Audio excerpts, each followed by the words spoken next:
Phosphor Dot fans, Earl at thelogbook.com back with more Colecovision classics for you.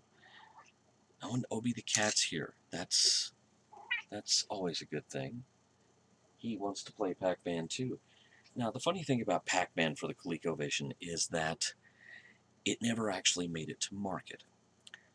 It was prepared and more or less finished by Atari's Atari Soft division, which was the part of Atari that made software for which Atari had the license for other consoles.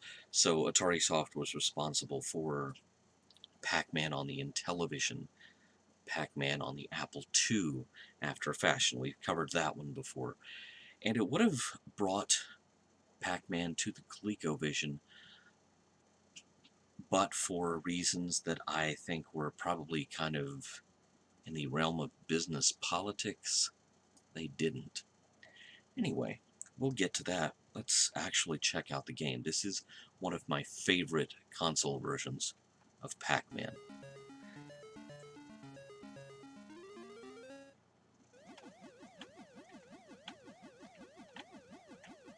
By this point, Atari obviously had figured out how to start doing Pac-Man right,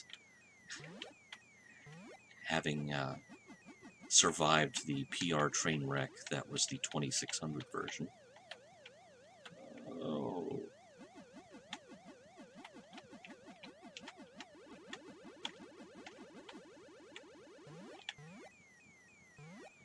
And I love how the monsters materialize in the cage there in the center of the screen. That's cool. It could be that I'm just not remembering it, but I don't think I've ever seen another console version of classic Pac-Man where that happens.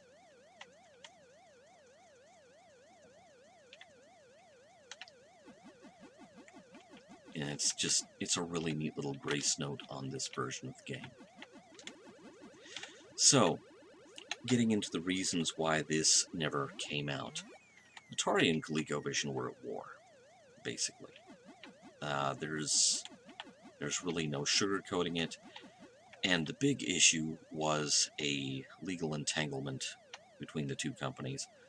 Atari dragged Coleco into court over ColecoVision Expansion Module number 1, which was available at launch alongside the ColecoVision console. Now, Expansion Module number 1 was the box that you could plug into the expansion port on your ColecoVision, and if you were trading up to a ColecoVision from an Atari VCS, you could still play all of your Atari software with Expansion Module number 1. That was... It's kind of funny. Atari could have let that one go because at the exact same time that the ColecoVision was coming out, Atari was trying to transition their consumer base over to the Atari 5200, which was also going to have an expansion module of its own that would allow 2600 owners to painlessly transition to a new platform and still maintain some backward compatibility with their 2600 library. But ColecoVision had that ability first. Atari's claim in court was that Coleco had illegally reverse-engineered the 2600 in order to gain that capability for expansion module number 1. Now, the funny thing is that the decision in court didn't really help Atari out too much because other things had happened. Ray Kazar had been hit with allegations of insider trading because he dumped a lot of his personal Atari stock literally hours before a disastrous quarterly report in 1982. And that was kind of the beginning of a huge downturn for Atari. Whatever was decided in court about ColecoVision expansion module number 1 was not going to change the momentum of what started with these other events. Like I said, they could have let it go, but they didn't, because they were still making so much money, and this kind of leads directly into the story of why the 5200 is a relatively obscure machine. They were making so much money off the 2600 still that they couldn't stop supporting it in favor of the 5200. And so, you know, the stunt that Coleco pulled with beating them to the punch with an expansion module that would keep the 2600 software library relevant for anyone who made the decision, hey, you know what, I'm no longer going to be an Atari owner, I'm going to be a ColecoVision owner. They would still be able to play the software they already had, but that was going to be a platform for which they were probably not going to buy much further software from Atari. Of course, Atari was also having to contend with the existence of Imagic and Activision, games by Apollo, and lots of third-party developers by this point. And so they were besieged on all sides, and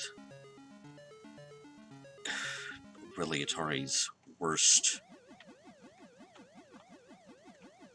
enemy was not any third-party publisher. It was not a major console rival. It was really their own decisions.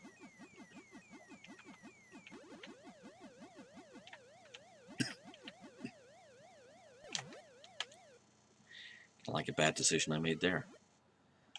See, was that cherry really worth it?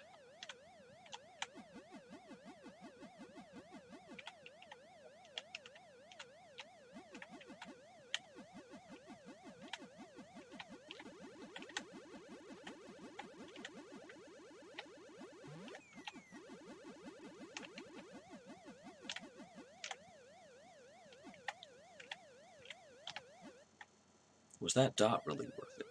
Probably not.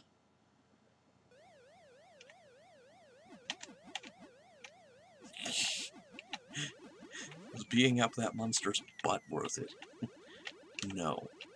Never.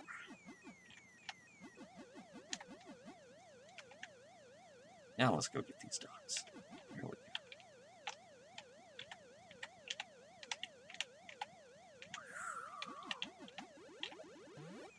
Alright, let's have you.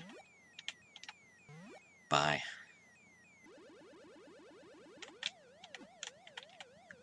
I'm either playing a better game or a much worse game than I did the first time around. Possibly both. In different ways. So, perhaps in retaliation for the existence of expansion module number 1, apparently someone in the executive suite at Atari decided that it was going to be a cold day in hell before they allowed Pac-Man to be a game that you could get on the ColecoVision. And not just that, but a better game of Pac-Man than you could play on Atari's own hardware. So, this game never made it to market. The ROM did eventually leak of the prototype. Although, you know, prototype, the game is essentially finished. I'm not really smelling a lot of prototypiness about this. It is a finished game that never made it to market. Which, that right there is a decision that always kind of baffles me. It tells you a lot about the state that a company is in when they have a finished game and it's a wiser decision financially to not release it than to go ahead, put it out there, and reap what they can from it.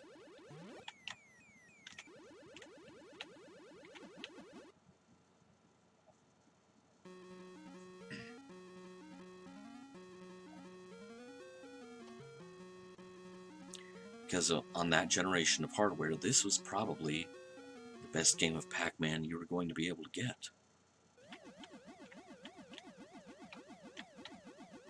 And it would not have been on an Atari console. So, yeah, you can kind of sort of see the, despite the effort that was put into it, making it so good, you can sort of see the decision-making, kind of hear the squeaky hamster wheels turning in someone's head in the boardroom, saying, no, this is never going to make it out. As a convention exclusive years later, it did eventually see the light of day on cartridge. And of course, as I said, the ROM had already made it out there. I remember getting my cartridges. I actually had it on cartridge. I believe I got mine, may have been at the 2003 Classic Gaming Expo, if I remember correctly. And it was just, I always had a great deal of fun playing it on the real hardware. I still have fun playing it even in emulation. And it's sad that it never saw the light of day.